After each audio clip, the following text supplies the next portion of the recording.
প্ৰথমে ইয়াৰ আগৰটো ভিডিঅ'ত মোক শুভাশীষ জনোৱা লগতে মোৰ আশু আৰোগ্য কামনা কৰা প্ৰতিজনলৈকে বহুত ধন্যবাদ জ্ঞাপন কৰিছোঁ। আপোনালোকে এনেদৰেই আপোনালোকৰ মৰম আৰু আশীৰ্বাদবোৰ আমাক দি যাব যাতে আমি দুয়োৱে ভৱিষ্যতে আপোনালোকক আজৰি সময়ত ধুনীয়া কমেডি ভিডিঅ'ৰে হহুৱাই থাকিব পাৰিম। এতিয়া আহোঁ মূল কথাটোলৈ। ডাক্তৰে কি ক'লে? টেষ্ট কৰাওঁতে যিখিনি ওলালে সেইখিনিৰ বিষয়ে মই সবিশেষ ক'ম। প্ৰথম কথা হৈছে ফেটি লিভাৰ কম বেছি পৰিমাণে সকলো মানুহৰ দেহতে থাকে যিসকলে পৰিশ্ৰম নকৰে। আৰু আমাৰ কামটোনো কি? বহি স্ক্ৰিপ্ট লিখিব লাগে আৰু কেতিয়াবা এক্টিং কৰিব লাগে। গতিকে পৰিশ্ৰম কৰিবলৈ সময় নোপোৱাৰ নিচিনাই হয়। লগতে মই ফটোত দেখুওৱা এই স্কেন ৰিপৰ্টটো হৈছে মোৰ ৰাইট কিডনীৰ ওপৰত মাইললিপমা নামৰ এটা নন কেঞ্চাৰাছ টিউমাৰ, যিটো টিউমাৰ ফেটছৰ কাৰণে হয় আৰু এই টিউমাৰটোৱে ৰাইট কিডনীটো অকণমান ছাপ্ৰেছ কৰি মানে চেপি ৰাখিছে। যদি এই টিউমাৰটো উচিত সময়ত কাটি পেলোৱা নহয় তেতিয়াহ'লে ভৱিষ্যতে অকণমান চিন্তাৰ কাৰণ আছে। তথাপিও ইমান ইমাৰ্জেঞ্চি নাই, সেইকাৰণে ভাবিলোঁ চেন্নাইত অপাৰেশ্যনটো নকৰাওঁ, আমি গুৱাহাটীতে ক'ৰবাত কৰাম। এইখিনিতে মই আপোনালোকক এটি অনুৰোধ জনাইছোঁ, যদি কোনোবাই এই বেমাৰটোৰ বিষয়ে জানে বা কাৰোবাৰ যদি অভিজ্ঞতা আছে, যদি কোনোবা চিকিৎসকে এই ভিডিঅ'টো চাইছে তেওঁলোকৰ পৰা মূল্যৱান পৰামৰ্শ বিচাৰিছোঁ, বা যদি যিসকলে এই বেমাৰটোৰ বিষয়ে নাজানে তেওঁলোকৰ কাৰণেও এই ভিডিঅ'টো যাতে উপযোগী হয় তাৰ বাবে মই এই প্ৰশ্নটো আপোনালোকক কৰিছোঁ। আমাৰ যি এড্ৰিনেল গ্লেণ্ড থাকে, মানে আমাৰ হৰমন প্ৰস্তুত কৰোৱা যিটো গ্লেণ্ড থাকে, যিটো গ্ৰন্থি থাকে কিডনীৰ ওপৰত লিভাৰটোৰ তলতে, মাইললিপমা নামৰ এটা টিউমাৰ হৈছে, যিটো টিউমাৰ যদি কাটি দিয়া যায় তেনেহ'লে ভৱিষ্যতে কিবা অসুবিধা হ'ব পাৰে নেকি, বা অপাৰেশ্যনৰ বাহিৰেও এই টিউমাৰটো ৰিমুভ কৰাৰ অন্য কিবা উপায় আছে নেকি? যদি বিজ্ঞজনে জনায় তেনেহ'লে আমাৰ বাবে সুবিধা হ'ব, কাৰণ অপাৰেশ্যন এটা কৰা মানে বহুতখিনি অসুবিধাও আহি পৰিব পাৰে। সেইবাবেহে আপোনালোকৰ পৰা এই কথাখিনি জানিব বিচাৰিলোঁ।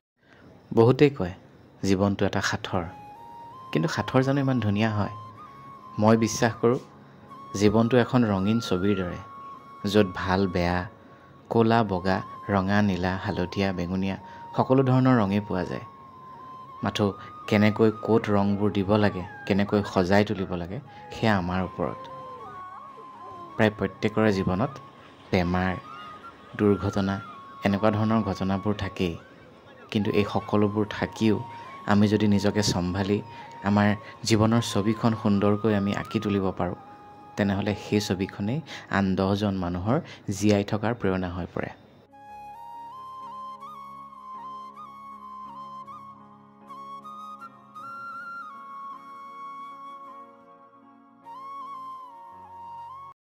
সৰু পোৱালি বৰ্ডাৰলৈ যোৱা এই হালধীয়াটো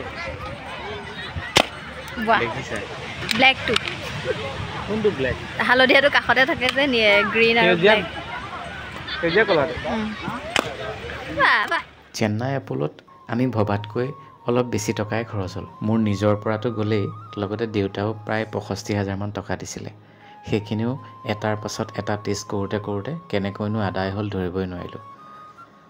গোটেইখিনি মিলাই প্ৰায় 1ৰ ওপৰ গ'ল। পইচাৰ হিচাপটো আপোনালোকক দিয়াটো ভুল হৈছে, কিন্তু মা দেউতাই যে মোক বেমাৰটোত সহায় কৰিছিলে সেই কথাটো নক'লে মোৰেই পাপ লাগিব, সেইবাবেহে কৈছোঁ। হাজাৰ হওক নিজৰ সন্তানটোৰ কাৰণে প্ৰত্যেক মাক দেউতাকে চিন্তা কৰে। আচলতে আমি যিমান ভাবোঁ তাতকৈ মা দেউতাই বহুত বেছি চিন্তা কৰে। লগতে বা, ভিনদেউ, দাদা, বৌ আৰু মানুহজনী ঘৰৰ মানুহে সময়ে ফোন কৰি আমাক যথেষ্টখিনি প্ৰেৰণা দিলে। আৰু লগ বন্ধুবোৰতো আছেই, এজনকৈ নাম ক'বলৈ গ'লে ভিডিঅ'ই শেষ হ'বগৈ। ডাক্তৰৰ লগত আলোচনা কৰি এটা কথা গম পালোঁ যে এইটো বেমাৰ অকল মেডিচিনতে ঠিক নহয়, বা 2-এদিন ঔষধ খালেই বেমাৰটো ভাল হৈ নাযায়। তাৰ কাৰণে যথেষ্ট পৰিশ্ৰম কৰিব লাগিব আৰু খোৱা বোৱাৰ তালিকাৰ পৰা এই জাংক ফুডবোৰ একেবাৰে বিদায় দিব লাগিব। বিয়াৰ পাছত কোনোদিন মদ মুখত দিয়া নাছিলোঁ, কিন্তু কেনেকৈনো ফেটি লিভাৰ পালে ভগৱান জানে। আচলতে সেইটোৱে পৰিশ্ৰমৰ অভাৱ, কিন্তু খাদ্যৰ অভাৱটো নাই। আমি অসমীয়া মানুহে সকলো বস্তুৱেই খাওঁ, যিমানখিনি প্ৰয়োজন তাতকৈ বহুত বেছিয়ে খাই দিওঁ, যাৰ কাৰণে সেই অতিৰিক্ত খাদ্যখিনিয়ে লিভাৰত গৈ পেলাই ফেটছৰ আকাৰ লয়। তাৰ ফলত ইটোৰ পিছত সিটো বেমাৰে দেখা দিয়ে। গতিকে মই সকলোকে অনুৰোধ কৰিছোঁ খোৱাত বাধা যদি নিদিয়ে তেনেহ'লে এক্সাৰচাইজ কৰক আমাৰ এটা এক্সাৰচাইজে মানে 1 ঘণ্টাৰ এক্সাৰচাইজে আমাৰ 3 ঘণ্টা আয়ুস বঢ়ায় আমি যিমানখিনি কেলৰি খাওঁ সিমানখিনি কেলৰি যদি আমি কষ্ট কৰি উলিয়াই দিব পাৰোঁ তেতিয়াহ'লে আমাৰ বেমাৰ আজাৰৰ পৰা আমি অনায়াসে হাত সাৰিব পাৰিম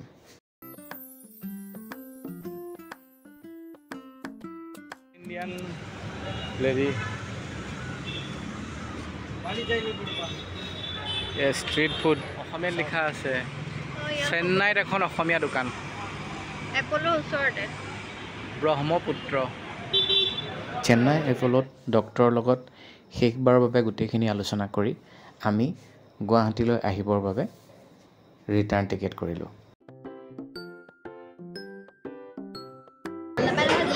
আজিলৈকে খাই পোৱা নহয় মানে য'ৰ বস্তু ত'ত খাব এতিয়া পানী পিঠা অসমৰ বস্তু পানী পিঠা অসমত খাব লাগে অসমত দোচা নহয় এতিয়া দোচাটো চাউথ ইণ্ডিয়ানেহে খাব আমাৰ দোচা চেণ্ডউইচ বাৰ্গাৰ পিজ্জা এইবিলাক গ'ল আৰু জীৱনৰ পৰা বিদায় মাগিলে এতিয়া আমাৰ মৌচম্বী জুচ খাম এয়া আমাৰ সপোন আমি খাব নোৱাৰোঁ কিন্তু ফ্লাইটত উঠাৰ সময়লৈকে যিখিনি সময় আমি দিনটোৰ ভিতৰত পালোঁ সেইখিনি সময়তে চেন্নাইখন এবাৰ চাওঁ বুলি অটো এখনত উঠিলোঁ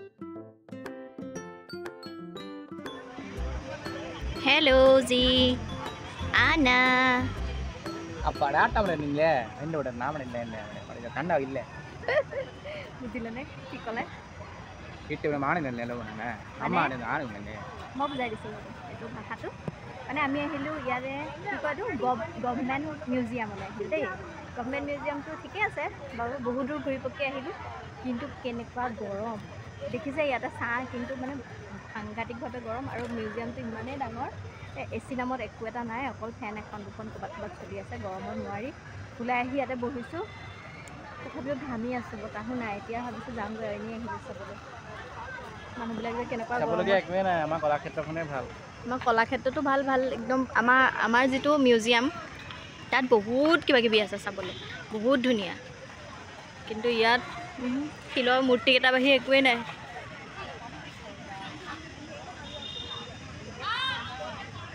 ধুনীয়া ছোৱালী অভাৱ ধুনীয়া ছোৱালী চাবলৈহে আহিছে তেওঁ মিউজিয়ামলৈ অহাটো সাৰ্থক নহয় বেমাৰ আমি একচুৱেলি আমি ইয়ালৈ আহিছিলোঁ এখেতৰ বেমাৰ দেখাবলৈকে দেই কিন্তু বেমাৰীয়ে আকৌ ছোৱালীহে বিচাৰি ফুৰিছে বিচাৰি পোৱা নাই ধুনীয়া ছোৱালী নাপায় ইয়াত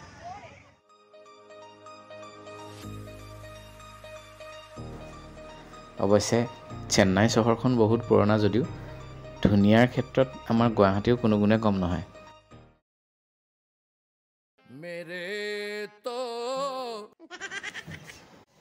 আপোনালোকে কমেণ্টত মই সোধা প্ৰশ্নৰ উত্তৰ দিব বুলি আশা ৰাখিলোঁ লগতে নতুন কমেডি ভিডিঅ' দিবৰ বাবে আমাক আশীৰ্বাদ কৰিবলৈ প্ৰাৰ্থনা জনালোঁ ধন্যবাদ কাইলৈ আকৌ লগ পাম পুনৰ এটা নতুন কমেডি ভিডিঅ'ৰে গতিকে আজিলৈ আহিছোঁ জয় আই অসম